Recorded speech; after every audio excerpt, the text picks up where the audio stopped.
Doncs passem a la primera ponència, que seria la del senyor Esteve Oroval. D'acord, li passem la paraula. Moltes gràcies. En primer lloc, evidentment, agrair l'esforç de debat que fa Tribuna Universitària i l'acollida que ens fa en aquesta casa la directora. Jo crec que estem en uns moments en què és important el debat i que estem precisament en una situació en la que domina el no debat i l'acceptació amb els ulls clos de les no alternatives que ens estan donant. La universitat és un centre de debat i, per tant, crec que és important la tasca que s'està fent des de tribuna. El que farem per parlar de finançament dels sistemes universitaris hem dividit en dues parts i jo faré una reflexió més general sense donar dades i bàsicament de política universitària en termes històrics del que ha passat en el nostre país, i l'Oriol us donarà una quantificació dels models de finançament i de les situacions de l'impacte de la crisi sobre el finançament del sistema universitari. Per tant, repeteixo, la meva visió serà reflexió pel debat en termes generals. El que volia dir és que l'economia de l'educació ha creat moltes eines per poder analitzar el finançament, per poder analitzar la planificació, per poder analitzar la gestió dels sistemes universitaris. Tenim indicadors de demanda, tenim indicadors d'oferta, tenim anàlisis de costos, tenim estudis de models de finançament, tenim sistemes d'avaluació, tenim estudis d'externalitats del sistema educatiu i, sobretot, tenim estudis d'impacte. Impacte que vol dir que l'educació a tots els seus nivells, té un impacte sobre l'activitat social, socioeconòmica. I aquest impacte pot ser mesurat en termes monetaris, seria l'impacte monetari, o impacte no monetari, que és a dir, aquell impacte que no és mesurat en termes monetaris. Bàsicament, els estudis han anat seguint aquest fil conductor. La teoria general que hi ha darrere dels anàlisis d'impacte és la teoria del capital humà. Teoria que cada vegada té més de capital i menys d'humà. El llenguatge està pervers. Si us en doneu compte, estem organitzant la nostra docència des del Pla Bolònia amb una terminologia absolutament bancària. L'estem organitzant amb crèdits. Parlem del capital humà. Jo crec que són indicadors prou clars de per on van les coses.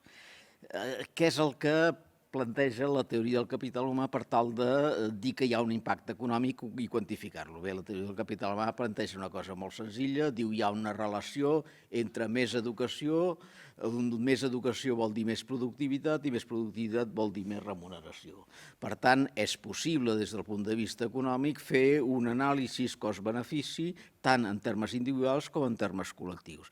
Què vol dir fer un anàlisi en termes individuals o en termes privats? Vol dir estudiar la rendibilitat privada de l'educació, que pot ser l'educació superior a qualsevol nivell. Com es fa això? Educar vol dir tindre uns costos i el resultat de ser educat vol dir tindre una diferència d'ingressos al llarg de la teva vida activa. Per tant, comparant els costos amb els ingressos, evidentment podem resoldre l'equació de trobar la rendibilitat. Això és a nivell privat. Per tant, podem dir sí, hi ha una rendibilitat a nivell privat d'invertir en educació. A nivell públic hi ha una rendibilitat? Bueno, l'argument és el mateix. Hi ha una constatació empírica que la taxa d'activitat de les persones amb educació superior és molt més gran que les persones amb educació elemental. La taxa d'atur és molt més baixa amb les persones amb educació superior que amb educació elemental i, per tant, què vol dir? Vol dir que l'Estat no té que gastar tant en prestacions d'atur si la població està educada, perquè hi ha menys atur i, a més, com que la remuneració de la gent educada amb educació superior és més alta, els ingressos fiscals augmenten. Per tant, no solament hi ha una rendibilitat privada, sinó que també hi ha una rendibilitat pública. Aquest és l'economicisme que es trasllada per fer tots els anàlisis. Jo crec que més que aquesta rendibilitat privada i pública i aquests impactes econòmics, el que és important és parlar dels impactes no monetaris de l'educació. si tenim una possibilitat d'una certa estabilitat en el creixement és, evidentment, si tenim una harmonia social, i aquesta harmonia social passa entre un dels elements fonamentals per l'educació i per l'educació superior. Per tant, és molt difícil quantificar els impactes no monetaris, però són tan o més importants que els impactes monetaris. Qui ha treballat en aquests temes? Bé, jo voldria fer un record als diferents instituts de ciències de l'educació. L'Institut de Ciències de l'Educació d'aquesta universitat, de la Politècnica, amb l'equip que hi ha hagut sempre al voltant del Paco Soler Parellada, jo crec que ha sigut un impulsor important de molts dels estudis que s'han fet al llarg del temps. A l'Institut de Ciències de l'Educació de la Universitat Autònoma, dels anys 70 i 80 amb el Paco Noy i el Josep Grifoll també van treballar molt en aquest sentit. I la Universitat de Barcelona, el seu Institut de Ciències d'Educació, a l'etapa de Miguel Siuan, jo crec que va ser un impulsor i en el nostre departament es va treballar bastant en aquesta línia.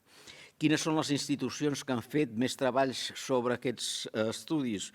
Bé, jo diria que potser el més significatiu és l'Institut Valencià d'Investigacions Econòmiques, l'IBIE, la Fundació en Conocimiento i Desarrollo també té molts treballs, FEDE en té, l'ACU també n'ha fet, hi ha diferents universitats, les cambres també n'han fet. Si voleu alguna dada, el bloc del rector Didac Ramírez de la nostra universitat, de la Universitat de Barcelona, acaba de publicar les dades d'un informe que encara no està publicat de la Càmera de Comerç. L'impacte econòmic de la Universitat de Barcelona, perquè està fet sobre la Universitat de Barcelona amb l'economia catalana, són de 323 milions d'euros, el que representa el 0,2 del Producte Interior Brut de Catalunya. I en termes d'ocupació, l'impacte de la Universitat de Barcelona sobre l'economia catalana representa el 0,43. Els informes de l'IBIE, que potser són més extensos i que els han fet no solament per les universitats valencianes, sinó per moltes de les universitats de l'estat espanyol, respecte a l'impacte que té el sistema universitari públic valencià sobre l'economia valenciana, per l'any 2012 calculen que és un 2% del valor afegit, un 2,9% de l'ocupació, que ha augmentat un 10% el capital. En resum, el que diuen ells és que si s'inverteix €1 en educació superior, la societat valenciana rep €1,9. Per tant, hi ha un retorn més important. Repeteixo, aquests estudis tenen moltes limitacions des d'un punt de vista metodològic, són els que són i els que tenim. La pregunta és, tot aquest arsenal d'eines han sigut utilitzades en el nostre país per tal de planificar, per tal de posar en marxa, organitzar, gestionar i finançar el nostre sistema educatiu? La resposta és en absolut.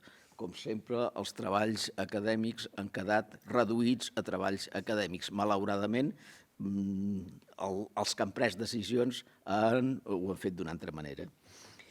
I el que és curiós és que quedem molt sorpresos quan veiem el malbaratament de recursos amb infraestructures no necessàries. Els exemples clars tenim l'AVE, tenim els aeroports sense avions, tenim les ciutats de la cultura, i ens horroritzem que hi hagin hagut aquestes despeses sense cap necessitat i, per tant, amb malversació de fons. És curiós que ningú s'hagi preocupat de si hi ha hagut o no hi ha hagut malversació de fons, malversació de recursos en l'organització del nostre sistema educatiu superior, que jo crec que n'hi ha hagut. I per això voldria fer una mica d'història. Els vells de la casa ja la coneixem, els joves suposo que us interessarà, perquè suposo que coneixeu molt poc del que ha succeït en el nostre sistema universitari. A Catalunya vam tindre el traspàs de competències en educació superior a l'any 1985. En aquell moment hi havia 3 universitats a Catalunya, la Universitat de Barcelona, la Universitat Autònoma de Barcelona i la Universitat Politècnica de Catalunya. 2 anys després d'aquesta data, el 23 de juny del 86, es produeix una compareixença davant de la Comissió de Cultura del Parlament de Catalunya dels 3 rectors. I això posa en marxa l'inici d'un debat sobre si es tenia que expandir o no es tenia que expandir el sistema universitari català. Hi ha una qüestió prèvia en aquells moments que em sembla que és important, que és el fet que la nostra població activa tingui una estructura per nivells educatius molt diferent de la que tenen la major part dels països europeus. La nostra estructura de població activa per nivells educatius té una base molt àmplia de població amb baix nivells educatius, sense educació, amb educació primària o batxillerat, que és un 54%, és molt gran. Té una proporció petita de població activa amb ensenyaments com la formació professional i té una proporció de població activa a nivell superior bastant elevat, que és un 26%. Aquesta estructura, una base àmplia i una estructura que fa així, és molt diferent de les estructures dels països europeus. Alemanya, que és el cas típic, i això és prou conegut, té una estructura totalment diferent. La base de l'estructura de població activa per nivells educatius, és a dir, la població menys educada és només un 16%, la part mitja és d'un 59%, quasi un 60%, que és la formació professional, i la part de dalt és semblant a la de Catalunya i que és semblant a l'espanyola, un 25%. Què vol dir això? Vol dir que tenim un problema, que és la formació professional. I que, per tant, les decisions que es van prendre en aquell moment de quin nivell prioritzar han condicionat el resultat que tenim avui. Avui seguim tenint el mateix problema, és un problema greu, la nostra estructura productiva de petita i mitjana empresa requereix fonamentalment un tipus de formació, bàsicament la formació professional amb els seus diferents graus, i no la tenim ni tenim els mecanismes per tindre-la. I això ve d'aquell moment. La prioritat que es va prendre en aquells moments va ser potenciar l'ensenyament superior. I es va aconseguir, evidentment. El Consell Interuniversitari va dissenyar una proposta de criteris per fer aquesta expansió. Aquesta proposta de criteris implicava dues alternatives totalment diferents. Una primera alternativa era crear una nova universitat. Es deia que el problema era una massificació de l'ensenyament en aquest grup de 3 universitats i, per tant, la proposta era crear una nova universitat que resolgués aquest problema. Els estudis de demanda que es van fer precisament aquí a la Universitat Politècnica per part de Paco Parellada insistien en que els pols importants estaven situats en el territori, en el Baix Llobregat i al Maresme. Per tant, la proposta que feia el Consell Universitari, una primera possibilitat és creem una nova universitat en el Baix Llobregat o el Maresme perquè recolli aquest problema de la demanda. I va presentar una altra possibilitat. L'altra possibilitat era que a Tarragona, Lleida i Girona, que hi havia ja centres de les diferents universitats, es creessin 3 universitats, o una o l'altra. En cap moment es va plantejar, i això em sembla que és curiós, la possibilitat de fer o de seguir el model de la Universitat de Califòrnia. La Universitat de Califòrnia és una universitat estatal amb 10 campus. Un dels campus, el campus de Berkeley, és el tercer amb els indicadors de Xangai. Per tant, és una universitat amb èxit. Jo puc constatar, perquè jo he passat el meu sabàtic amb un campus de la Universitat de Califòrnia, el campus de Davis, i us asseguro que allò funciona. País Basc també es va plantejar si feia 3 universitats o mantenia una universitat en 3 campus i al final va fer. Què va fer Catalunya? Doncs Catalunya va fer el següent. El Consell Executiu de la Generalitat, el 25 de maig del 89, en lloc d'agafar un o altre de les opcions que li presentava el Consell d'Universitats, el va agafar els 2. I va decidir que es crearien una universitat nova que tenia que resoldre el problema de massificació i no el va resoldre, es va fer una altra cosa, i a més es crearien tota una sèrie d'universitats més, les territorials. La Universitat Pompeu Fabra va començar la seva activitat a l'octubre de 1990. No es va instal·lar al Baix Llobregat o es va instal·lar al carrer Balmes, amb un edifici remodelat del carrer Balmes. I després va anar al final de les Rambles i va agafant coses al centre de Barcelona, evidentment amb un cost molt elevat. No és el mateix construir un edifici nou que remodelar i reutilitzar. La previsió era que aquesta universitat tingués uns 20.000 estudiants en 2 o 3 anys. No els va tindre ni molt menys. Les condicions econòmiques, és a dir, les transferències corrents per alumne d'aquesta universitat respecte a les altres 3 universitats eren totalment diferents. Per ordre es multiplicaven per 10. Les notes de tall per entrada dels estudiants van ser molt superiors. Per tant, es va permetre d'alguna manera que no fos una solució a la massificació, sinó que fos una alternativa totalment diferent, que era crear un ensenyament d'èlit, que és el que es volia. Això va passar al 90. Al 91 es va crear la Universitat Ramon Llull. Al 91 també es van crear les 3 universitats que he dit abans, la Universitat de Girona, la Universitat de Lleida i la Universitat Rovira i Virgili, que és la de Tarragona-Reus. Al 97 la Fundació Família Catalana va crear la Universitat Internacional de Catalunya. Al mateix 97 el Patronat Fundació Universitat Balmes va crear la Universitat de Vic. El 2003 l'Associació Catòlica de Propagandistes va crear la Universitat Abat Olives CEU. I finalment ens queda explicar què va passar amb l'ensenyament no presencial, que també és important. Teníem a Catalunya l'ensenyament no presencial per la Universitat Nacional a Distància, que feia un ensenyament no presencial bastant correcte, el que passa que el feia en castellà i, per tant, hi havia la necessitat de fer-lo en català, cosa absolutament raonable en aquells moments. Hi va haver una proposta seriosa, que és que les diferents universitats ja existents havien començat processos d'ensenyament no presencial i a distància. Nosaltres havíem tingut un programa còmic que ens va ajudar a fer tot un muntatge d'audiovisuals, les primeres aules d'informàtica a dret es van finançar amb aquest programa i hi havia altres centres que feien el mateix. La possibilitat que vam plantejar és coordinem tots aquests esforços que ja s'estan fent i creem un ensenyament a distància en català a partir de l'especialització de les diferents universitats d'experiències que ja existeixen. Aquesta era una alternativa. La segona alternativa, com sempre, era crear una universitat nova. Doncs bé, va guanyar, evidentment, la segona alternativa. L'any 1994 es va constituir la fundació privada denominada Fundació per la Universitat Catalana Oberta de Catalunya. Un altre exrector d'aquesta casa, el doctor Gabriel Ferrater, té un paper important en aquest procés. Per tant, fixeu-vos, hem passat de 1989 amb 3 universitats, avui amb 12 universitats. Tenim 7 universitats públiques, 4 universitats privades i una universitat no presencial privada. Hem seguit, per tant, un model d'expansió universitari, jo diria, clarament incrementalista, un model de confrontació d'interessos, un model que volia ser competitiu però que ha sigut poc competitiu, o volia ser competitiu perquè s'ha permès fer de tot a tot arreu, que és la cosa més cara i més costosa que es pot fer en el territori. S'ha fet moltes universitats i a més se'ls ha permès que fessin tot, insisteixo, a tot arreu. No hi ha hagut cap criteri de raonament econòmic ni de raonament docent per prendre les decisions que s'han pres fins a aquest moment. Intentaré demostrar-ho.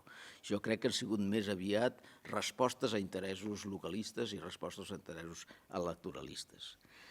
Bé, i no solament hi ha un problema en aquest procés d'expansió fins a arribar a la situació actual, hi ha un altre problema que és important.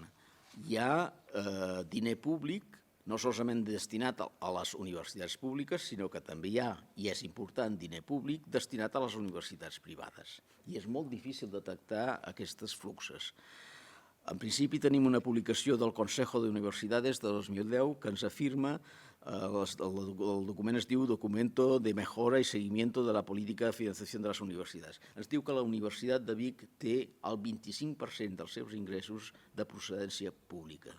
Insisteixo, el 25% dels seus ingressos. Jo he mirat i pràcticament va oscil·lant, 24, 25, pràcticament es manté aquest nivell. Per tant, és diner públic, insisteixo, que va parar a finançament d'una universitat privada. Qui decideix això, com ho decideix? Quin efecte té sobre els diners que ens arriben a les universitats públiques? D'això ningú en parla. Una altra universitat privada, la Universitat Oberta de Catalunya. Els pressupostos del 2012 de la Universitat Oberta de Catalunya estan en els pressupostos de la Generalitat, en l'àmbit subsector de fundacions. L'aportació pública és del 35% dels seus ingressos. A més, ja sabeu que la Universitat Oberta de Catalunya compta amb el professorat de totes les altres universitats, que li està fent la feina que hauria de fer el professor propi. Per tant, l'estructura de costos d'aquesta universitat és absolutament kafkiana respecte a l'estructura de costos de les nostres universitats. No passa absolutament res, ho consentim. Jo crec que en aquest procés, que és un procés una mica demencial, hi ha hagut també un problema molt greu, que ha sigut l'accés d'inversió en totxo i ciment per tot arreu. Si voleu parlar de Castelldefels o d'això ja és una cosa vostra. El que és curiós és que això no ha passat només a Catalunya. Jo crec que això ha passat a tot Espanya. I us llegiré una frase d'un treball de Juan Hernández Armenteros que es diu «La financiación universitaria española, nuevas perspectivas en el horizonte de austeridad y compromiso social». el professor Hernández Armenteros diu el següent. Diu, la mejora en la suficiencia financiera de las universidades públicas presenciales es en gran medida el resultado de un crecimiento no planificado de las actividades relacionadas con las enseñanzas oficiales de grado, que ha sido posible por la confluencia de intereses endógenos y exógenos de la comunidad universitaria, siendo en muchos casos las propias autoridades autonómicas las promotoras de actuaciones que solo pueden explicarse desde una visión localista i el fugaz interès electoralista. Crec que més clar no es pot expressar el que ha passat a Catalunya i al reste d'Espanya. I això, evidentment, té un cost econòmic molt important. Per tant, com a conclusions, jo us diria, hem seguit un model d'expansió universitària molt incrementalista, competitiu, de confrontació d'interessos, s'ha permès fer tot a tot arreu i això té uns costos molt grans, i això ha implicat, al meu mode de veure, un malbaratament molt important de recursos. Un malbaratament, insisteixo, amb el propi procés d'expansió i, sobretot, amb la utilització sistemàtica d'inversions en totxo i ciment que encara s'està fent. La següent característica és que no hi ha hagut un control públic, no hi ha hagut un debat públic sobre aquests temes. Em sembla que el tribuna pot ser un element per introduir aquests temes i buscar la forma de trobar més informació i més quantificació. No hi ha hagut un control públic de tot el que ha passat. L'altra conseqüència és que no hi ha responsables. Ens assusta que en el Prestige no hi hagin responsables o que en els aeroports no hi hagin responsables o que en els AVEs no hi hagin responsables, però és que aquí tampoc hi ha responsables. I hi són, i tenen noms i cognoms, evidentment. Jo crec que la crisi, evidentment, ha aguditzat tot aquest problema. L'Oriol Escardívol us donarà les dades de l'impacte de la crisi sobre el finançament del sistema universitari, per tant, jo no hi entro. La pregunta és qui ha pagat tot això? Qui està pagant tot això? Ho està pagant, evidentment, el professorat en una situació més dèbil? Ho està pagant el conjunt de funcionariat? Ho està pagant el PAS? Ho estan pagant els alumnes? Més tasses, menys beques? Jo crec que ho està pagant també una disminució important de la qualitat tant de la docència com de la recerca. Us posaré un exemple. Per què al Pla de Bolonya a Espanya fem 4 anys en lloc de 3 anys?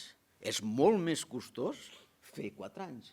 Teníem una escola d'infermeria que era absolutament buscada per tota Europa amb el resultat de l'ensenyament. Tenia 3 anys i funcionava. Ho hem hagut de passar a 4 anys, insisteixo, senzillament ens han fet fer més amb menys mitjans. I el resultat, evidentment, és una degradació. No té cap sentit el que s'està fent. Jo crec que cal una reordinació del sistema basat en principis de cooperació, basat en principis d'especialització, de més participació i, sobretot, d'equitat, i que cal posar ordre. El Tribunal Constitucional ja ha començat a posar una mica d'ordre, Déu-n'hi-do. Almenys el mes passat va sortir que les universitats catòliques s'hauran de dotar d'una llei de creació que tindrà a ser aprovat pels parlaments autonòmics. Penseu que la LOU, la Llei d'Organització Universitària, contemplava que les universitats catòliques, gràcies als acords de l'estat espanyol amb el Vaticà de 1979, no tenien cap necessitat d'una llei de reconeixement. Si llegiu el que està passant a Múrcia, veureu els problemes que hi ha en aquests moments. S'ha de posar ordre. Comencem. Quines recomanacions? Bé, jo crec que la primera és, evidentment, lluitar contra el trencament definitiu de les polítiques d'austeritat i, sobretot, dels efectes d'aquestes polítiques d'austeritat a la nostra universitat. Això què vol dir? Vol dir més diners públics per l'ensenyament superior públic i menys diners públics per l'ensenyament superior privat. Però això, evidentment, amb unes condicions. Les condicions que és, bàsicament, que racionalitzem el nostre sistema d'ensenyament superior, que vol dir increment de la cooperació interuniversitari, vol dir aprofundir en l'especialització, vol dir crear estructures conjuntes, compartir recursos, una gestió més participativa, vol dir una autonomia dels poders polítics de les universitats, vol dir més equitat en el finançament i vol dir acceptar el control públic que sigui molt més rigorós. Vol dir també, i això és important, assumir i exigir les responsabilitats de les decisions que es prenen i que s'han pres en el sistema educatiu. Jo crec que hi ha un altre element que seria important, i això és discutible, però em sembla que és important, que és resituar el sistema universitari en el conjunt del sistema educatiu català. Tenim un precedent important, no sé si coneixeu el CENU. El CENU era el Consell Escolar de Nova Unificada, de l'Escola Nova Unificada. Durant la República hi havia un esforç molt gran per la renovació pedagògica i docent en el nostre país. Hi havia una institució que englobava des de l'ensenyament primari més bàsic fins a l'ensenyament superior més alt, que era en aquests moments la Universitat Popular i la Universitat Autònoma de Barcelona. Això és important, aquest exemple em sembla que és important, nosaltres ho tenim separat. Jo crec que valdria la pena replantejar i tornar a una globalització de l'ensenyament a Catalunya, incloent-hi universitats. Crec finalment que hem de rebutjar absolutament la llei Wert i tot el que ha implicat no solament a la universitat, sinó en tot el sistema educatiu. Bé, algunes d'aquestes propostes estan en les estratègies universitàries del Ministeri del 2005 o en les bases d'un nou model universitari català de la Generalitat. Però jo crec que tant un com l'altre tenen un caire molt economicista i molt elitista i estan en una línia diferent del que jo presento. Aquest és el resum que us volia dir. Jo crec que voldria acabar amb una reflexió més general. Hi ha un ampli consens de que el triangle de coneixement és la base del creixement econòmic. Triangle de coneixement vol dir educació, vol dir recerca i vol dir innovació. Aquesta és la base en la que sembla que hi ha un consens. Aquesta base, aquests 3 punts poden funcionar si hi ha una harmonia social. L'harmonia social depèn de l'esforç que fem amb la redistribució de la riquesa i, per tant, depèn fonamentalment dels criteris que introduïm. Jo crec que s'ha de prioritzar els criteris d'equitat per tal d'aconseguir models de finançament que vagin en aquesta línia. Sense l'harmonia social, per molt que intentem créixer, evidentment estem en un creixement que no té cap sentit al llarg termini. Moltes gràcies. Té la paraula l'Oriol Escardívol per explicar-vos la concreció amb els models.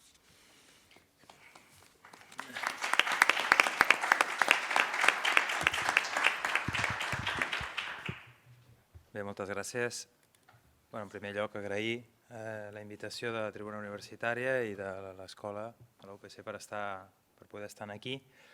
Com deia l'Esteve, ens havien repartit una mica la feina i vull presentar algunes dades i reflexionar una mica sobre el sistema de finançament universitari. I per fer-ho, bàsicament el que vull és parlar dels 3 nivells que tenim de finançament, és a dir, aquella part més vinculada al fons públic, en temes de subvencions i de contractes programa, la part que està vinculada als estudiants i a les seves famílies, bàsicament els preus públics i qualsevol tipus de taxa i ajuts que puguin venir de l'Estat a les famílies però que aleshores venen a les institucions universitàries, i altres recursos que es puguin obtenir d'acord de tipus fundraising, és a dir, trobar aquells ingressos extraordinaris o atípics que tenen les universitats. Per tant, bàsicament ens centrarem en aquests 3 aspectes i intentar al final fer una conclusió i alguna recomanació. Un primer element a veure és d'aquestes fonts de finançament com actua a nivell europeu. Poso aquesta dada que no és poblacional, és a dir, no és com les que treu la OCDE que diu totes les institucions, és d'una mostra, per tant les xifres no són 100% exactes a com està la població universitària europea, però aporta més informació que no aporten les xifres d'altres fonts de finançament. En general, a Espanya, a Europa, en general estem a un 80 públic, 20 privat, més o menys aquesta és la gran xifra. Per tant, aquí el públic estaria sotsrepresentat, perquè apareix només amb un 73. Però la idea és que aquí se'ns apareix una distinció per a estudiants, que és un dels camins a recórrer, és distingir entre els nacionals i els no nacionals, entès com a nacional, el nostre cas, que sigui membre de la Unió Europea o no, que en parlarem després, i que l'aportació privada també es divideix entre les d'estudiants i la que puguin fer altres agents privats. Per exemple, aquí la privada d'estudiants és del 12 i guanya 7 punts més si fins al 19 si incluïm altres fonts privades. Per tant, ens obre una mica l'espectre, així com altres tipus de finançament, bàsicament tipus de fundraising com de donacions o de gestió d'equips. Tot el tema de residències, per exemple, està sent important en algunes universitats europees, que això podria portar fins a un 9%, més o menys, d'acord? Per tant, com us deia, no us poso aquesta xifra per dir Europa és un 72,8 públic, no, més aviat és un 80, però perquè en aquesta mostra ens aporta altre tipus de fonts de finançament que comencen a ser importants allà i que no ho són aquí. Per exemple, en l'àmbit de donacions d'aquest 4,5, Espanya pot arribar a un 0,5. D'acord? Per tant, estem lluny d'aquesta via de finançament. Òbviament, la més important és i seguirà sent la pública, perquè a vegades en el discurs es parla molt d'aquest tipus de finançament, en qualsevol cas, per molt que creixi, sempre serà minoritari. Per tant, hi ha altres preocupacions anteriors. Però bé, per inaugurar aquesta exposició convé també tenir en compte aquests diferents tipus de fons de finançament que podem tenir. Bé, en l'àmbit de les subvencions, el que ens trobem en el cas català és tenim un model que funciona des del 2002, perquè abans hi havia un sistema incrementalista pactat amb les universitats on anava augmentant el pressupost. En el seu moment es va decidir fer aquest sistema de fórmula, que es diu, que també la majoria de països han anat cap aquí, per tant seguim la tendència que hi ha internacional, en el qual la idea és trobar un sistema més aviat més objectiu i més transparent, almenys en forma, perquè diríem que totes les universitats estan sotmeses a uns criteris comuns. En aquests criteris, en el nostre cas, el que s'ha dividit és 4 parts, el que s'anomena la subvenció fixa, és a dir, perquè funcioni aquella part, diríem, que no depèn dels estudiants, que funcioni el rectorat, el Consell Social, aquest tipus d'institucions, que en el nostre cas té una part uniforme, és a dir, per tots igual, però la majoritària és no uniforme, és a dir, que té en compte la grandària. Bàsicament, crèdits matriculars, personal docent investigador.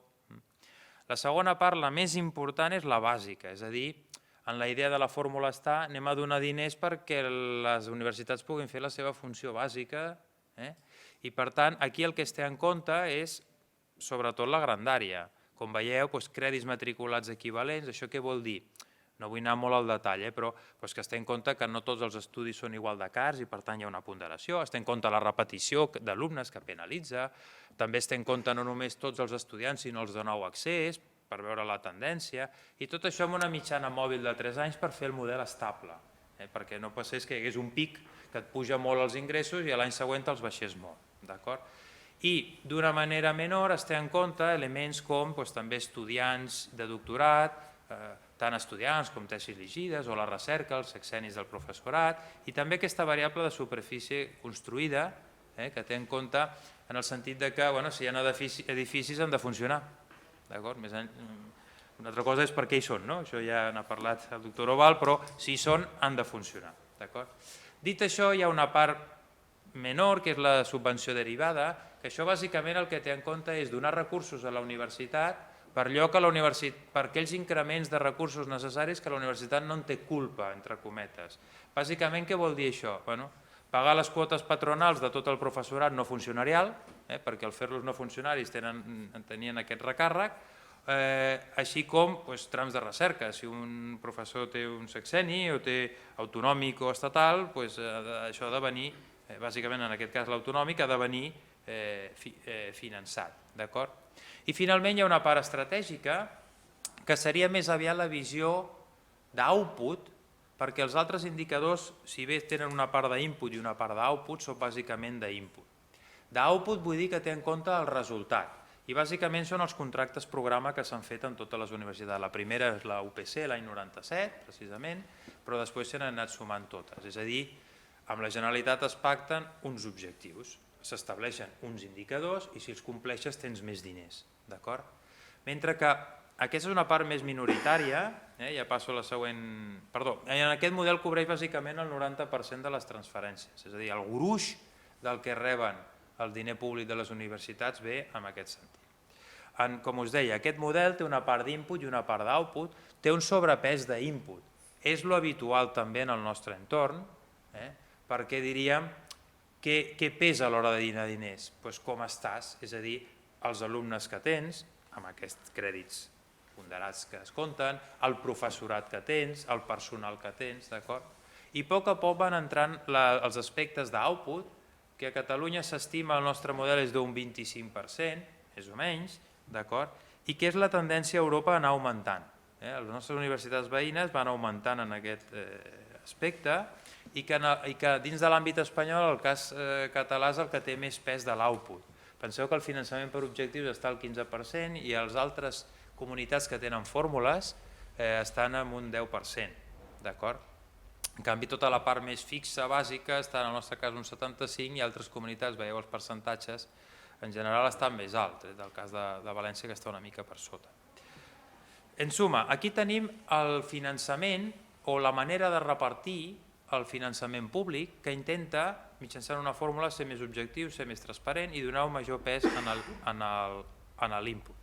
Com us deia, s'assembla a altres models veïns. Per tant, el que és el model com a fórmula no és una anomalia el que tenim aquí a Catalunya. Una altra cosa és que té cert més pes d'input i no tant d'output,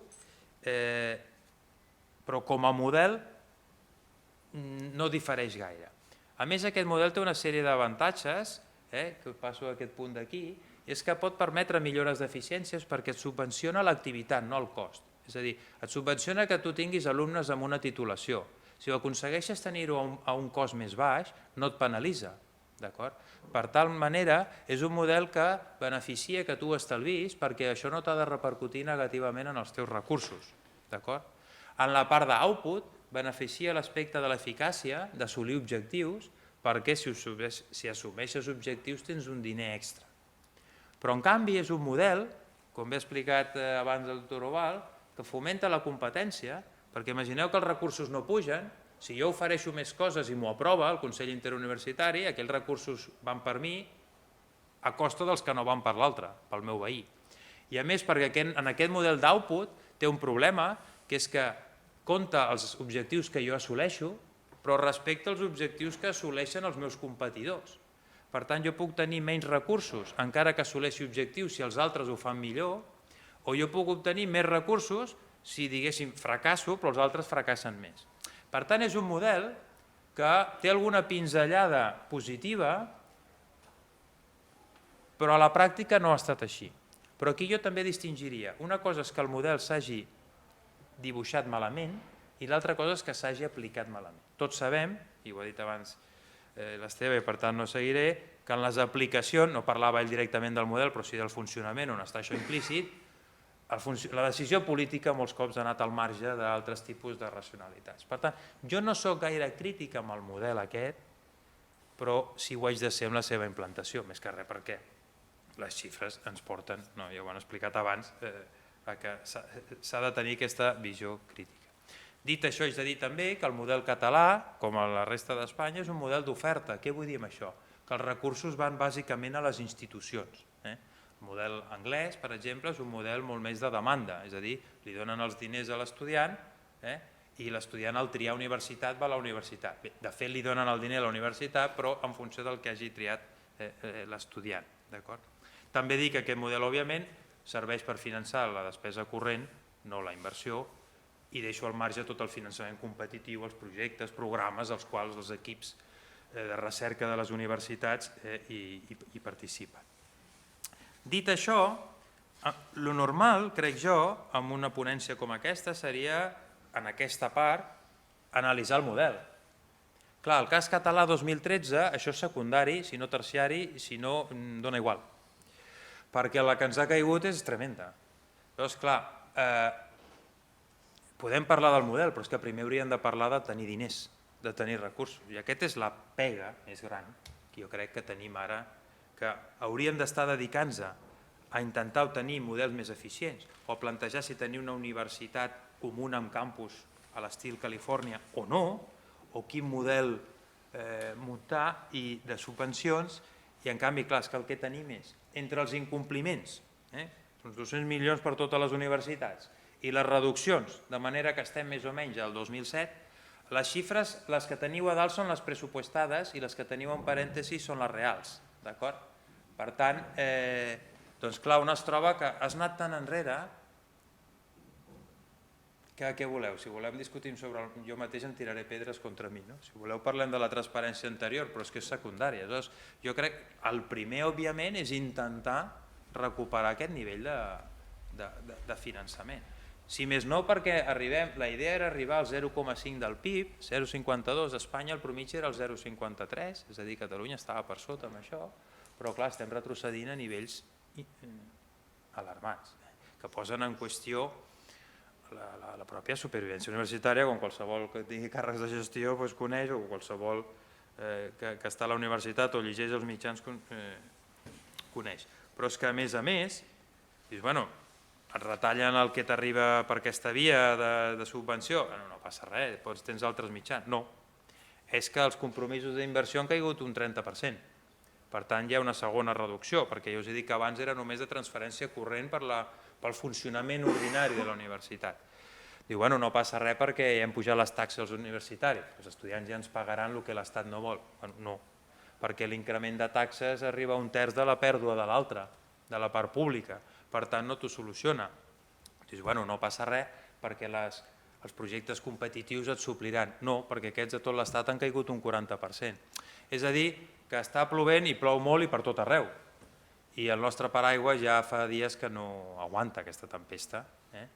I per tant, clar, el problema és tremendament seriós. Per què?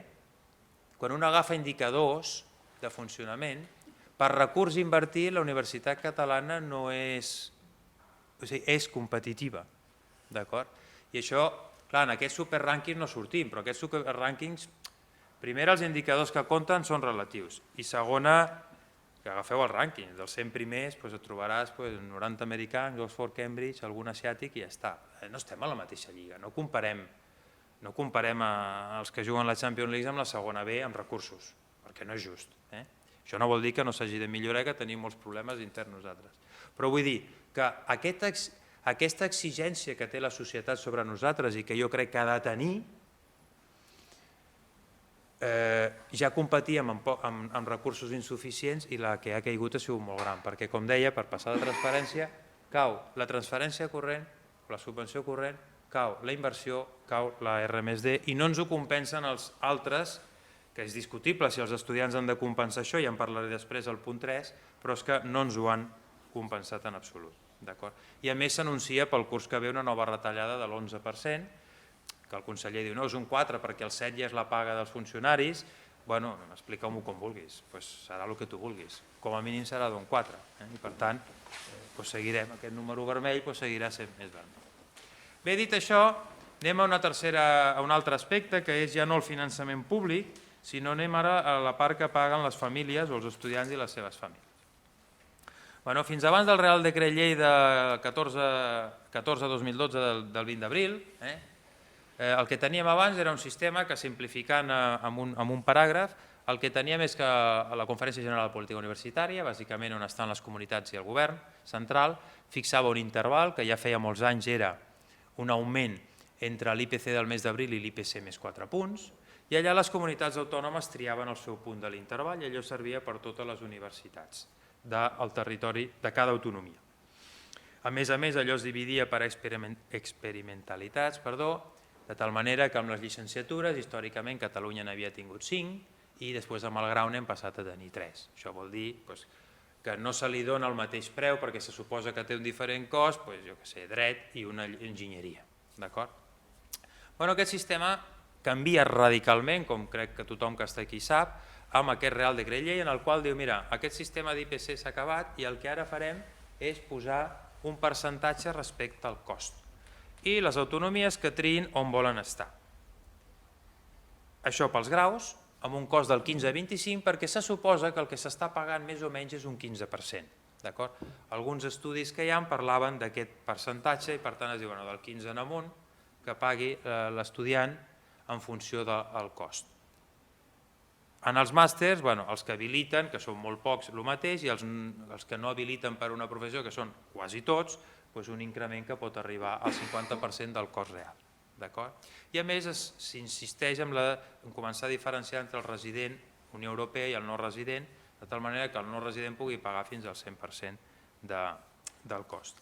Aquí Catalunya decideix de dir, bueno, si es pot entre el 15 i el 25, doncs anem a la grossa, el 25, i fa el gran augment que coneixeu tots, que ja veieu en el gràfic, com d'un augment tret d'aquesta anomalia que era bastant baix, de sobte es produeix un augment enorme, i en el màster, on es pot augmentar encara més, que és la groga, doncs l'increment és molt fort. Les altres tres és aquest 67% que tothom coneix, i en el màster l'increment és encara superior, que es produeix en aquest any i després almenys s'ha mantingut els preus. Tornem enrere.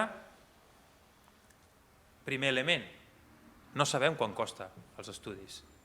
Per tant, això té molta gràcia que el Real Decret Llei parli de que pagarem en funció del cost i no sabem quan costa. No està mal. He llegit Real Decrets pitjors, però aquest està en el top d'incongruència.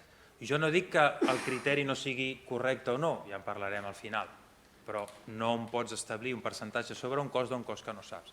El Ministeri amb les comunitats i les universitats porten molts anys intentant crear un sistema únic, que l'estratègia 2015 ja va dir que s'hauria d'implementar el proper curs, però això encara no està tancat, de com definir quan val una carrera, una titulació, perquè no és fàcil de saber-ho, hi ha diferents metodologies, més o menys al nivell d'estat s'han acabat imposant dues, però ja veurem com acaba tot això. El que no té ni cap ni peus és abans ficar el percentatge d'analitzar el cost.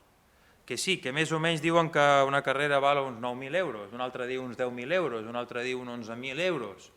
Bueno, hi ha estudis, vull dir que sabem alguna cosa i algú sí que té una informació molt concreta perquè s'ho ha treballat i diu, jo sé segur que la meva facultat val això, però a nivell estatal no ho sabem, segur. I per tant, i amb els màsters tampoc ho sabem i se permet. Per tant, diríem que hi ha hagut una mica d'increment i què han fet les comunitats? Fixar un preu. I a Catalunya s'ha decidit posar aquest increment, aquests 64 euros per màster o aquests increments que hi ha hagut en els graus, que després en parlaré una mica més. El cas català que es va triar al nivell més alt, repeteixo, es podia haver triat un altre, però evidentment no van ser criteris, crec jo, educatius, sinó financers, però això és una altra història. La Generalitat va establir, jo crec que amb bon criteri, intentar fer un gradient en quant a termes de renda i crear aquestes beques equitat, que més que una beca, o sigui, formalment és una beca, però el que intenta ser és un descompte en el preu, per això jo li poso aquí descompte. Formalment és una beca, però la idea era aquesta, de dir, mira, a tu t'augmentaré un 67% perquè ho pots pagar i a altres els hi faré rebaixes del 10, 20, 30, 40, 50, d'acord? Entenent que, òbviament, ha de ser gratuït per aquells que reben la beca del Ministeri. Aquí el que ha passat és que les beques equitat no han tingut l'èxit que havia de tenir. És a dir, qui té una beca equitat avui dia pràcticament la té aquells que per renda podien demanar una beca del Ministeri i per l'augment dels requisits acadèmics l'han perdut o han perdut la possibilitat de fer-ho. Per tant, diríem que la beca equitat ha complementat el 50% aquells que han perdut o no han pogut tenir la beca del Ministeri. Però aquest gradient del 10, 20, 30, 40 pràcticament no existeix. Òbviament, hi ha hagut falta d'informació, no s'ha acabat d'explicar bé, amb voluntat o no, no ho sé. També és una cosa nova, a la població li costa entendre, o potser algú pensa jo no tinc dret a beca perquè no l'he tingut mai. S'haurà de fer un esforç molt gran, perquè la Generalitat preveia, deien, que el 40% dels matriculats tindrien algun tipus de descompte i les xifres ronden entorn al 5, 6, 7%. No està del tot clar, però està clar que això no ha funcionat. Però a més hi ha una segona. El cost és del 25%, suposàvem que el cost era del 15% i vam dir, bueno, augmentem un 67%, camí a arribar del 15 al 25%. Però com us deia, és que no sabem quin és el cost. La Sindicatura de Comptes diu que es pagava el 22%, no el 15%. L'Observatori Universitari diu que es pagava el 20%, no el 15%. Si això fos així, un augment del 67% pot ser que sigui legal, perquè estiguem més del 25%, però com que no ho sabem... Però clar, no són maneres, crec jo, de funcionar. A més, no oblidem que el Ministeri ha dit que ells pagaven el 15%, per tant, del 15 al 25% ho ha de sufragar la Generalitat, en quant a les beques, perquè el Ministeri va dir, pots pujar fins al 25%, però jo et cobriré la part baixa. Bé, dit això, Per tant, ens trobem amb increments forts. Abans del Real Decret, després del Real Decret, coses que més o menys ja sabem. Jo parlo dels exemples, no vaig al preu mitjà, que és el més habitual, sinó l'experimentalitat més barata i més cara, perquè em permet comparar millor amb altres comunitats autònomes. Passes de 800 euros a 1.500, de 1.300 a 2.000, el que ja sabem que l'augment ha sigut important. I alhora que les diferències amb la resta de comunitats són encara més importants perquè no tothom aplica el mateix criteri. Òbviament, si hi ha autonomia, està per això, per exercir-la, d'acord? Però al meu entendre, i en parlaré després una mica més, cada autonomia pot fer el que li vingui de gust, per això té la potestat política, però jo crec que sí que ha d'haver-hi algun element corrector perquè a l'individu com a tal, dins de l'Estat, no es trobi que per estar geogràficament en un lloc té un tracte clarament diferenciat. Quan les diferències són petites, de 695 euros a 845, però quan parles de 500 a 1.500, de 700 a 2.300, ja comença a ser una mica complicat. Sobretot perquè els preus són autonòmics. Dins de cada autonomia no et pots diferenciar. Per la qualitat de l'ensenyament, sense dir quin és millor i quin és pitjor, perquè jo això no vull dir-ho, però em sembla que no té molt sentit pagar un preu tan alt a totes, mentre que altres comunitats es puguin pagar preus baixos a totes les universitats també d'aquella comunitat. D'acord? A més de l'increment d'altre tipus de taxes, quan diem taxes en veritat són preus públics, com ja sabem, però hi ha altres taxes que tu has de pagar de gestió que també han augmentat. No em vull allargar molt, però per veure, quan neixen els graus, això és per comunitats autònomes, sé que els noms segurament no es veuen. Aquí està Madrid la primera, Catalunya la segona, l'experimentalitat mínima, per tant, les típiques de dret, economia, i aquí estan amb les màximes, medicina i companyia, aquí ara és al revés, Catalunya va primera i Madrid va segona. El que us vull ensenyar només amb això és la dispersió que hi ha hagut. A la part baixa teniu els preus per crèdit quan van néixer els graus. A la part alta teniu els preus per crèdit avui. Ja es veu que aquesta línia de baix és força horitzontal, mentre que la línia de dalt té una tendència, es va dispersant i evidentment hi ha dos campiones que són Catalunya i Madrid, a la mínima i a la màxima. Ens acompanya Castella i Lleó, també a la màxima i alguna més, València ha tingut pujades importants, però hi ha hagut un fort augment de dispersió.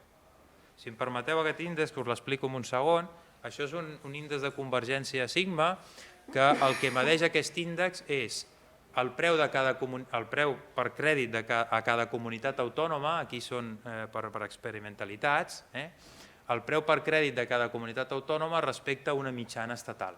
Per tant, quan més alt és el valor de l'índex, vol dir que la distància entre comunitats és més alta, ja sigui perquè uns baixen preus, ja sigui perquè uns pugen preus. Qualsevol cosa és possible.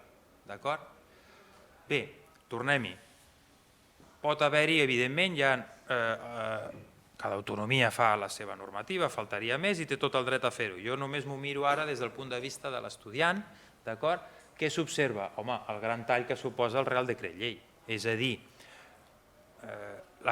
havia una divergència, em poso en aquest exemple d'aquí, va passant de 14,4 a 15,8, 16,2, una certa divergència, les autonomies es van diferenciant, unes fixen uns preus, altres uns altres, el Real Decret Llei el que ha fet bàsicament és l'efecte Catalunya-Madrid, que ha disparat, creant una forta desigualtat, tant en graus com sobretot en màsters, perquè en màsters havia inclús una convergència.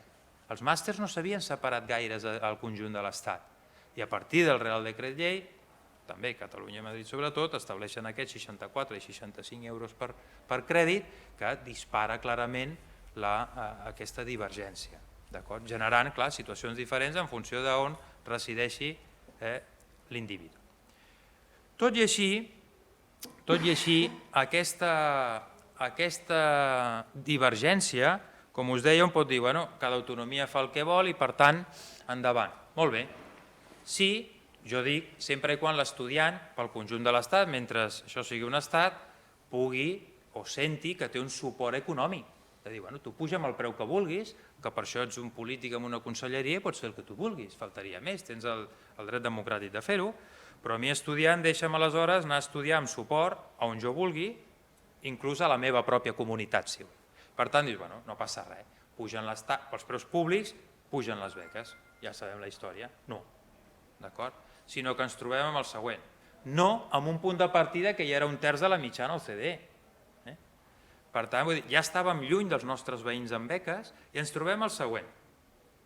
Les beques matrícula, d'acord, que són més o menys el 27, és a dir, no pagar el preu públic, d'acord, és el 27 del total de recursos perquè el gran gruix està en les beques lligades a renda i de mobilitat, d'acord? Bé, les beques, començo pel segon, les beques de matrícula pugen aquest preu, tenen aquest greu increment, per tant, s'atorguen igual, no passa res, sempre i quan les comunitats on pugin més del 15 paguin aquesta diferència. Molt bé. Anem a les altres, que són les realment importants i les que, sobretot també per les famílies amb els llindars més baixos. Els preus en euros és per famílies de 4 membres.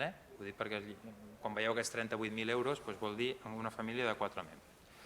Les beques lligades a renda de residència es canvia el sistema i es diu, mira, a partir d'ara donarem 1.500 euros de beca lligada a la renda o lligada a la residència si tens que moure't, d'acord?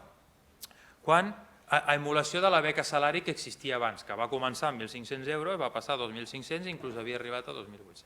I el que es diu és, però aleshores, et garantim 1.500 i tindràs una quantia variable, que és mínim 60 euros més. I la resta depèn. Dius, de què depèn? De la quantitat de pressupost. Un cop haguem pagat la beca renda i la beca residència, les beques de matrícula i les beques de la renda, el que ens quedi ens ho repartirem. Per tant, depèn del pressupost que tinguem i la gent que ho demani. I com ho repartirem? En funció de la renda que tu tinguis i del teu expedient, respecte a la renda que tinguin els competidors i el seu expedient. On vull anar a parar? S'ha canviat el sistema de beques, on alguns s'han focalitzat, i aquí ho tinc, però això ja no us ho explicaré per no donar massa d'allò, però que ha pujat el requisit del 5,5, a la matrícula no, però a les altres ha pujat a tenir un 6,5, aquest debat que hi ha hagut, però per mi el debat és previ, que és dir, la beca abans era un dret. Si tu estaves en els llindars, simplificant, si tu eres de renda baixa, tenies dret, ara no. Ara la beca és un dret, sí, de 1.500 euros, i la resta, depèn. Que ho demanen pocs? Estupendo, tindràs més diners. Que ho demanen molts? Mala sort. Que tu tens un expedient acadèmic molt bo respecte als teus competidors? Més diners per tu. Que no? Menys. Jo crec que les beques no han d'anar per aquí, sincerament. Jo crec que aquest sistema és potser acadèmicament atractiu, però res més. No hauria d'anar per aquí. Dius, bueno, les beques han patit retallades, d'acord, però hi ha altres beques, sí. Les de col·laboració, estudiants amb els seus departaments, no només ha incrementat el requisit acadèmic per anar-hi, sinó que s'han reduït a la meitat. Les beques Sèneca, aquestes beques perquè els alumnes puguin moure's per tot Espanya, això que a alguns preocupa tant de la mobilitat territorial, doncs eliminades. Les beques Erasmus, perquè ens en anem a fora, que us haig de dir, estan cada dia als mitjans. En els darrers anys de la crisi s'han reduït un 75%, els complements estatals. En els autonòmics alguns han desaparegut directament. I el que sembla, si es manté aquest ministre o aquest govern, és que això seguirà pitjor. Per tant, diríem que davant d'un fort increment de preus públics que genera una desigualtat territorial clara, les beques en absolut ho compensen. Per tant, diríem que la situació per l'alumnat i les seves famílies no és la més idònia, però és que per la pròpia universitat aquest augment de preus no està compensant la caiguda pública. Per tant, diríem que és un joc no de suma zero, perquè tothom està perdent, ja no sé com dir-ho, de suma negativa. D'acord? Bé, d'aquí només destaco. I a més, ja el 2012 ens carreguem els préstecs. Els préstecs existien, aquests préstecs pels màsters, i estava previst a l'estratègia 2015 que anessin als graus. Sobre els préstecs hi ha un debat. El préstec, ja sabeu, és com una beca, però la diferència és que has de tornar els diners. Per tant, home, té certa diferència. A les conclusions en parlaré una mica més. Jo crec que els préstecs són adequats per certs nivells de renda, perquè com a mínim obren la porta a que un pugui anar a la universitat encara que després hagi de tornar aquests recursos. Però això en parlaré després. El que està clar és que han desaparegut, ja no n'hi ha. Per tant, una altra pota que cau en aquesta ajuda. Per tant, ens trobem en un sistema de preus públics, d'acord? Aquest és un típic quadre, l'OCDE el treu cada any en els seus informes, ens trobem un sistema de preus públics en el qual Espanya estava aquí a baix. Això no és que sigui dolent estar a baix o a dalt, anem a explicar-ho. Aquí tenim els preus, amb paritat d'unitat de compra, amb dòlars dels Estats Units, m'és igual, no m'interessa ara la xifra. Però sabem que a Japó és car estudiar, d'acord? I a l'eix horitzontal el que tenim és la gent que rep beques, d'acord? I ajudes. Espanya havia triat, com molts països europeus, per ser un país on es pagava poc i es tenien poques ajudes. Becaris un percentatge d'un 30%, d'acord? Però en canvi els preus públics eren assumibles. És aquest model. Els nòrdics havien triat que es paga poc, zero, i a més et donen ajudes. És el seu model. El món anglosaxó havia triat que es pagava molt, però es donaven moltes ajudes. D'acord? És el seu model. D'acord? En aquest quadrant pràcticament està Japó i Corea, d'aquells països rellevants en certa grandària, on es paga molt i a més ja t'espavilaràs. Vol dir, la família és qui paga i punt, perquè hi ha poques ajudes. Clar, sembla que Espanya hagi triat un camí de sortir d'aquest quadrant, pujant taxes, d'acord? Clar, a mi si van cap al quadrant verd, o sigui, enflanyanat amb una fletxa verda, que és aquell quadrant de, mira, jo et pujaré els preus públics, però et donaré moltes ajudes, jo no hi estaria del tot en contra, tot i que vull llegir la lletra petita. El dimoni està a la lletra petita, doncs la vull llegir. Però crec que canviaria poc l'estructura de l'alumnat si realment les ajudes són extremadament potents. És una mica el sistema dels Estats Units o el sistema britànic que adopta per això. Els britànics se'ls ha anat una mica a la mà amb aquestes 9.000 lliures, però l'accés a la universitat britànica ha caigut poquíssim, perquè tenen moltíssimes ajudes en préstec, això sí. Però per tant que l'alumne va a la universitat i no paga, pagarà, però no paga. És molt important aquest matís. És un model, podríem discutir, jo estic disposat a discutir, inclús avanço, no sé, jo aquí estic còmode i allà crec que també, segons com vagi, no vull entrar en això. El que m'està preocupant a mi és si acabarem cap a la línia vermella. Això sí que em preocupa, perquè això sí que aquí hi haurà un nivell d'exclusió terrible. Hem de fomentar allò de l'AFP? Evidentment, clar, però reduint el fracàs escolar que està a un terç, si el baixes a la meitat, tot allò pot anar al batxillerat FP en aquesta secundària.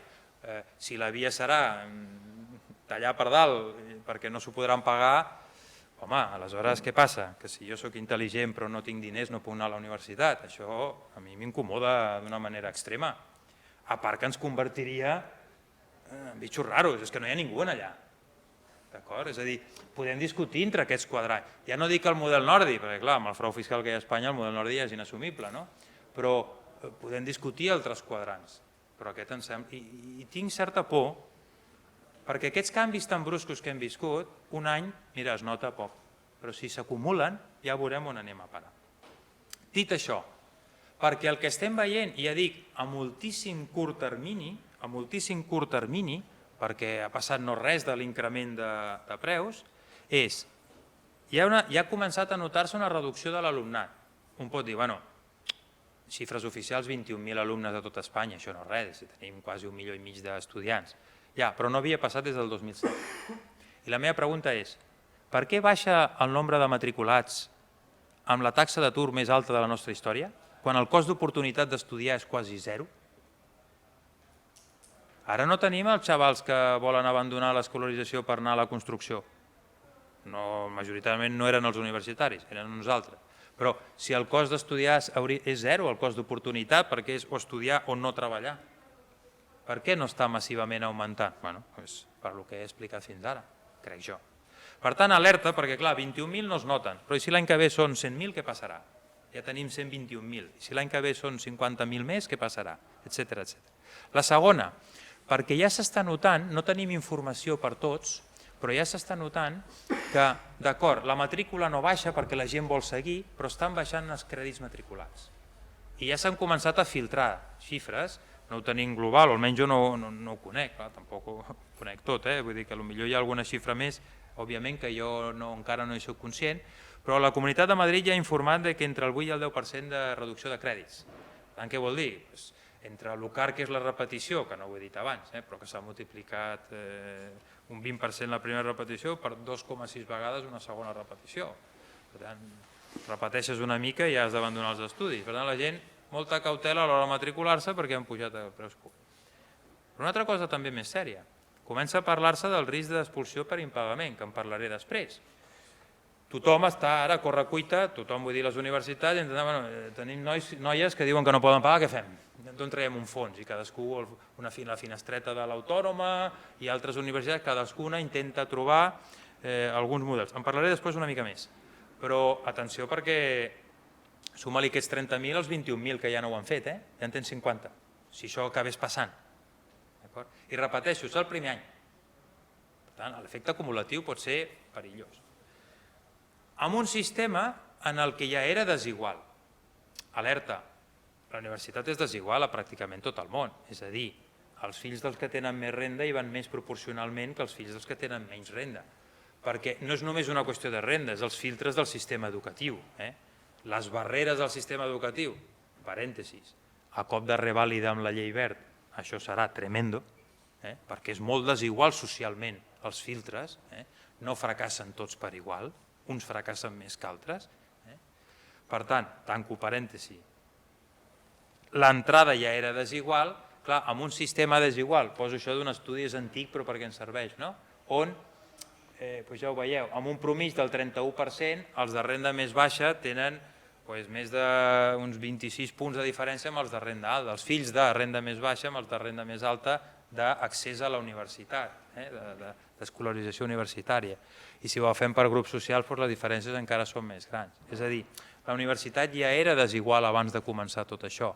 Repeteixo, com a tot arreu, no direm som una excepció, no, però nosaltres tenim aquest problema. I per tant, el que us anuncio en els punts anteriors no sembla que vagi a favor de reduir això. Per tant, a mi em preocupa. Per anar acabant, l'última pota només duré 2 pinzellades perquè tampoc no és el meu àmbit més. Jo he treballat això amb una coautora que s'hi dedica més i per tant alguna informació tinc però no és el meu àmbit i perquè ho trobo minoritari.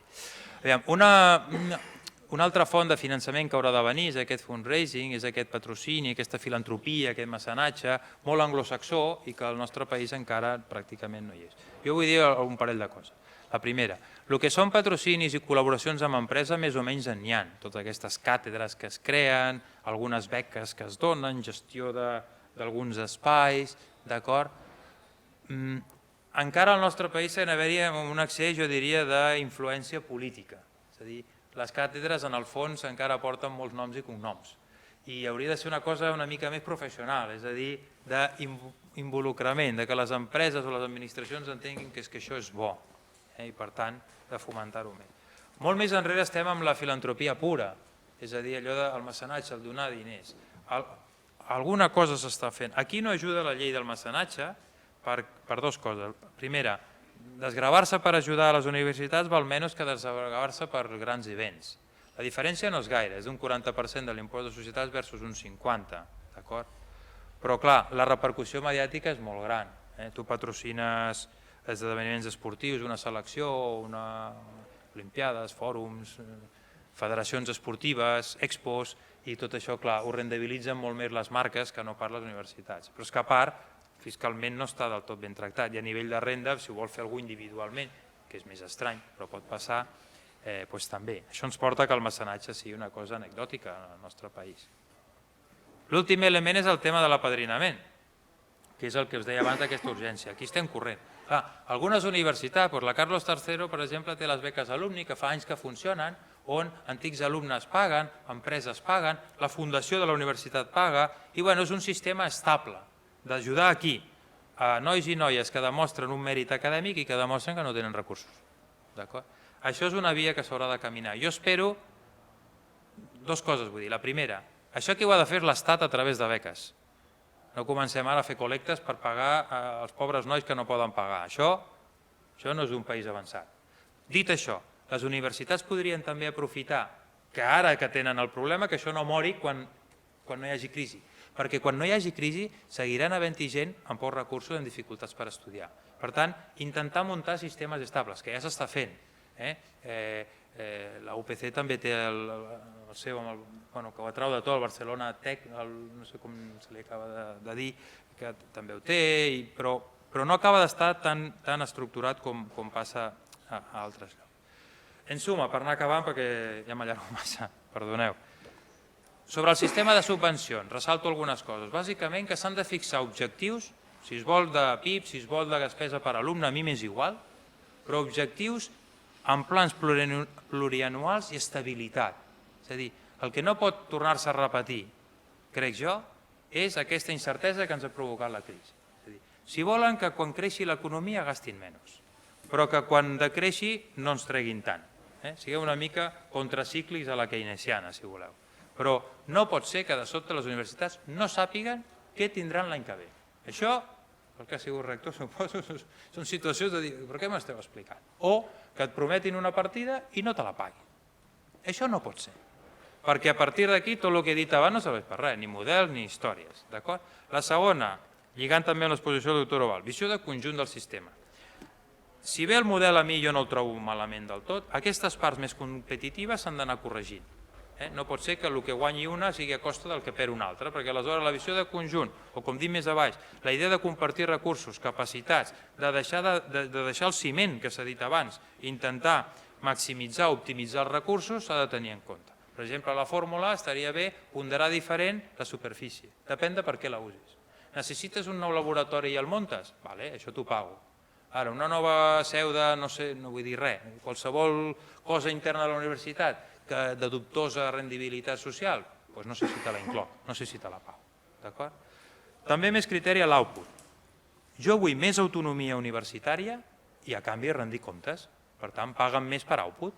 Si compleixo, m'ho dones, i si no, no m'ho donis.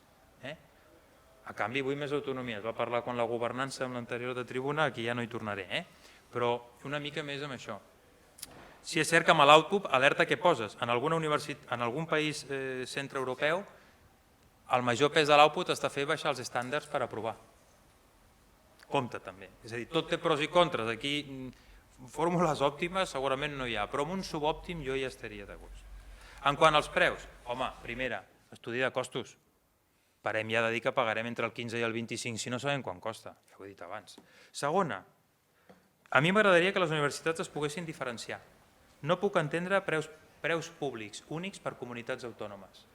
Amb això no li trec el rol a la comunitat autònoma, és a dir, si el govern de la Generalitat vol fixar, però podria fixar un topall o un marge, perquè de fet la llei és molt curiosa. La llei diu que el preu sigui en funció del cost. Per tant, ja hauria de diferenciar-se per universitats, però no ha passat de moment. Hem seguit amb la rutina anterior. Només ho ha permès Madrid. La Comunitat de Madrid ha fixat uns topalls i ha dit a partir d'aquí feu el que vulgueu.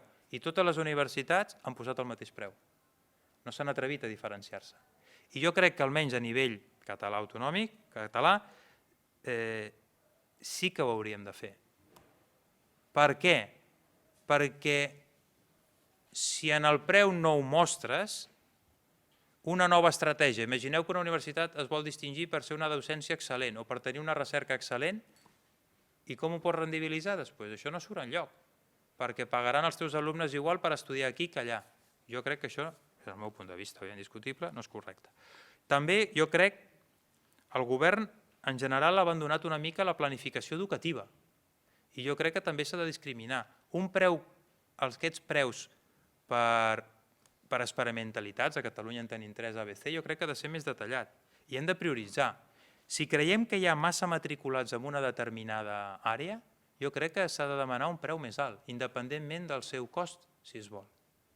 Per què? Perquè això ho pot fer l'administració. Té el deure, al meu entendre, de fer planificació. S'ha abandonat la planificació, una paraula que ja no existeix en universitats. Des de quan vaig entrar a la universitat ja era antiga. Això és polèmic, però jo hi crec en això. Si no, no regules l'entrada. Això sí, després ens queixarem a la sortida de com no s'adapten en el mercat laboral. Jo crec que això s'ha de regular a l'entrada. El tema de preus públics diferenciats d'una europea a la resta es permet. A Catalunya s'ha utilitzat molt poc, només algunes universitats. Jo crec que no quedarà més remei que anar cap aquí. Una altra cosa és demanar el 100%, que clar, els que feien màsters es van assustar, de dir, escolta, jo què sé, de 50 alumnes tinc 40 llatinoamericans, i si de sobte els demano el 100% del cost és que en tindré 0. Per tant, cadascú haurà de saber com s'ho fa. Dit això, i per anar acabant, home, amb un sistema de beques, clarament, això sí que per mi és innegociable. Qualsevol reforma en l'àmbit dels preus, és a dir, jo crec que els preus ja no tornaran enrere, només espero que en aquest increment no sigui gaire gran. Crec també que l'estudiantat ha de pagar part de la seva formació, perquè és el primer beneficiari en els beneficis monetaris i no monetaris del que es parlaven abans, però dit això, ningú que no pugui pagar s'ha de quedar fora. On està la meritocràcia, si no? La universitat segueix sent ascensor social i, per tant, aquí no es pot negociar res, jo crec. La partida de beques ha de ser estable i més gran en el nostre país i alhora complementada amb préstec. Préstecs per qui? Per aquells que estan amb llindars de beca superior perquè puguin accedir, perquè a vegades no accedeixen, no només les classes més baixes de la classe treballadora, a la classe mitjana hi ha famílies que també tenen problemes. I per tant, com a mínim, possibilita-li un préstec. Però amb estabilitat legislativa, no facis les trampes que es van fer amb els préstecs. A Espanya, la política de préstecs, quan comença, es diu que es poden tornar a 8 anys, en períodes de carència si no tens un determinat llindar de renda. Molt important en un país amb una taxa d'atur molt alta juvenil, per tant, on costa molt tornar el préstec. Això és l'any 2008. L'any 2010 es canvia i es diu que el préstec s'ha de tornar a 2 anys o a 3 segons la durada del màster. Home, això ha deixat uns 3.000 alumnes empantanats. Per què? Perquè estan a l'atur, no poden tornar. Això al Regne Unit no ha estat així. Hi ha un llindar de renda molt clar, d'unes 22.000 lliures, que diu que mentre no les guanyis tu no pagues. Per tant, jo crec que és un mecanisme possible, però que en la lletra petita, com deia abans, estarà l'element rellevant. I dit això, moltes gràcies.